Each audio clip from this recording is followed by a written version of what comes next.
बच्चों, मैं इंजीनियर नरेंद्र सिंह पटेल आपका अनोखी सेवा में एक बार फिर स्वागत करता हूं। और आज हम पढ़ेंगे प्रकाश का अपवर्तन, परावर्तन और जो है पूर्ण आंतरिक परावर्तन। देखिए, सबसे पहले हम जो है पढ़ेंगे प्रकाश का परावर्तन। तो देखिए, जो परावर्तन है जो है वो क्या होता है।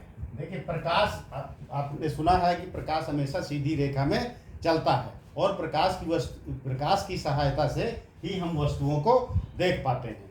तो देखिए, जैसे प्रकाश का परावर्तन क्या है कि जैसे प्रकाश की किरण आती है और किसी सतह पर टकराती है और सतह से टकरा के पुनः उसी दिशा में वापस चली जाती है, इसको कहते हैं प्रकाश का परावर्तन।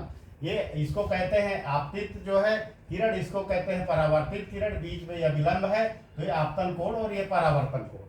तो इसको जो है ये बहुत सिंपल है कि प्रकाश का परावर्तन, पुनः जो है प्रकाश अपनी ही दिशा में लौट गया। अब देखिए, प्रकाश का जो है अपवर्तन क्या है, ये जो है बहुत ही महत्वपूर्ण है समझना, क्योंकि प्रकाश का अपवर्तन जो है उससे जो है बहुत प्रकार के प्रश्न जो है परीक्षा में आते हैं। तो देखिए, अपवर्तन क्या है।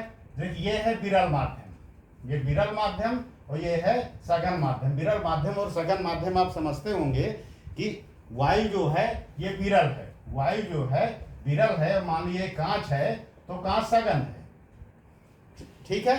तो विरल और सघन, भाई वायु की डेंसिटी कम है, कांच की डेंसिटी ज्यादा है। तो जब जो है वायु की डेंसिटी कम है तो विरल, और वायु और कांच की डेंसिटी ज्यादा है तो सघन। तो अब देखिए, वायु जो है जैसे सूरज है या कहीं से भी प्रकाश की किरण जब आई, तो अब जब प्रकाश की किरण यहाँ पर आई, इधर यहाँ तक वायु भरी है और यहाँ पर नीचे कांच है। तो अब यहाँ पर देखिए ये अभिलंब है, एकदम 90, इस सतह से 90 डिग्री पर ये जो रेखा जो बन रही है ये अभिलंब है। तो जब, और इसको कहेंगे आपतित किरण। जब प्रकाश की किरण जो है विरल माध्यम से आती है तो इसको सीधे जाना चाहिए, ऐसे निकलना चाहिए सीधे, लेकिन अब ये सीधे ना निकल करके ये इस अभिलंब की ओर ऐसे झुक जाती है, जो है सीधे ना निकल करके ये इधर को झुक गई, इस अभिलंब की ओर। ये जो है ये आपतन कोण हो गया और ये है अपवर्तन कोण, ठीक है। तो क्या हुआ, प्रकाश की किरण विरल माध्यम से सघन माध्यम में आई तो अभिलंब की ओर झुक गई। लेकिन अब देखिए, यहाँ पर ये सघन माध्यम है और फिर से यहाँ पर वायु हो गई, जो है फिर से विरल माध्यम आ गया। तो अब देखिए, फिर यहाँ पर ये अभिलंब हमने खींच दिया 90 डिग्री पर इस सतह से। तो अब यहाँ पर ये आपतन कोण हो गया और अब ये इस किरण को यूं जाना चाहिए, बिल्कुल एकदम इस सीधी रेखा में जाना चाहिए, क्योंकि प्रकाश सीधी रेखा में चलता है।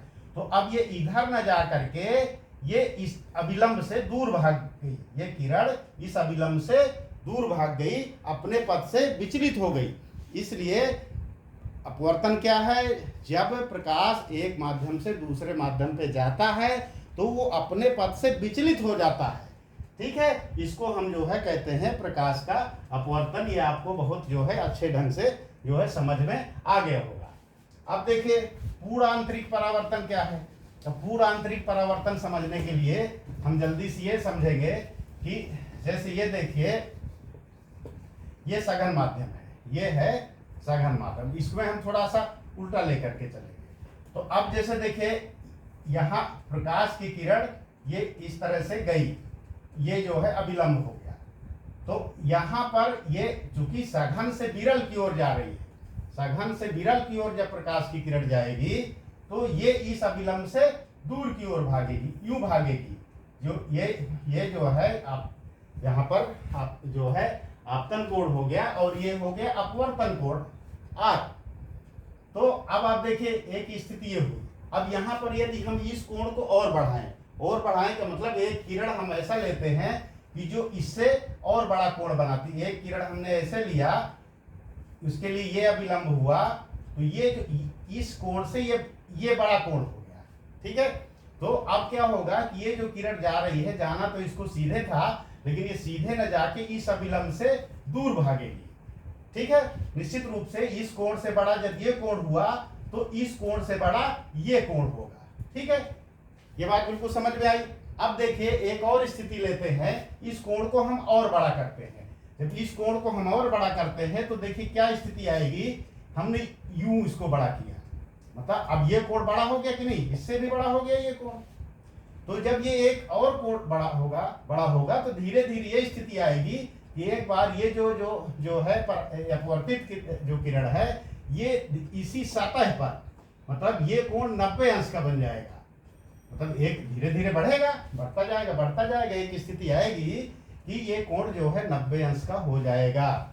तो जब ये अपवर्तन कोण 90 अंश का हो जाए, ऐसी दशा कि जब अपवर्तन कोण 90 अंश का हो जाए, उस स्थिति में इस आपतन कोण को हम कहेंगे क्रांतिक कोण। मतलब इसको हम कहेंगे क्रांतिक कोण बन गया। तो अब और देखिए, इसके बाद की स्थिति भी देखें।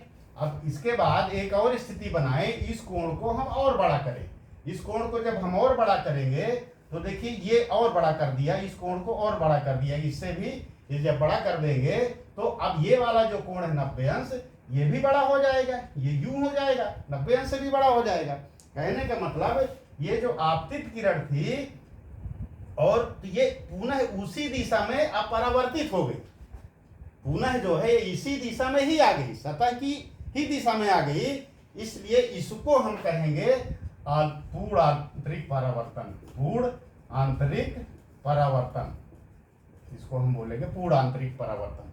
तो आपको ये चीज़ बहुत अच्छे ढंग से समझ में आई होगी। यदि आपको ये चीज़ अच्छे ढंग से समझ में आई होगी तो निश्चित रूप से आप जो है इस चैनल को सब्सक्राइब कर लीजिएगा, लाइक कर दीजिएगा और शेयर कर दीजिएगा और देखते रहिएगा अनोखी सेवा। जय हिंद, जय भारत।